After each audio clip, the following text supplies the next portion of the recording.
better these AI models get and the more of the public internet they're trained on, they'll get too cheap to meter, and everyone will kind of have access to this commodity level of AI where you can ask anyone to, or any of these models, to go ahead and write you a message to a customer or to a persona or to some prospect that you have a need or a want to target, and you'll pretty much get back something that looks high quality and feels high quality, but it's going to be as personalized as every other response that your competitors could ask for from these systems. And that's where, when you think about this trend, what becomes kind of like the last frontier of what these models don't know. And if you take it to that level with your company, it's your data, right? And it's your data that you've built, your first party data that you know about your customers. You've had with some of your customers years and years of interactions with them, conversations with them, whether it's contact center data or email replies or in store, in branch conversations that you have notes on and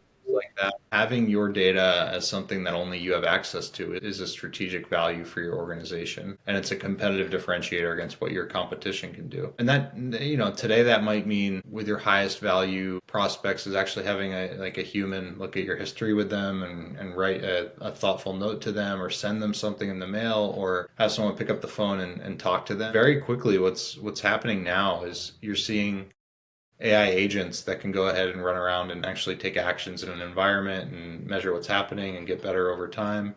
And they will have access to your data too if you want to let them. And by giving them access to your data, you can do this type of personalization at scale that feels more like sitting down and grabbing a beer with your customers or an old friend and having a conversation with them or grabbing a coffee with them, right? And that's something that will be possible at scale very soon, if not today. And the differentiator there is going to be the data that you have about your customers and your prospects that these systems can use and these systems of agents can have access to and leverage for better messaging and better conversations.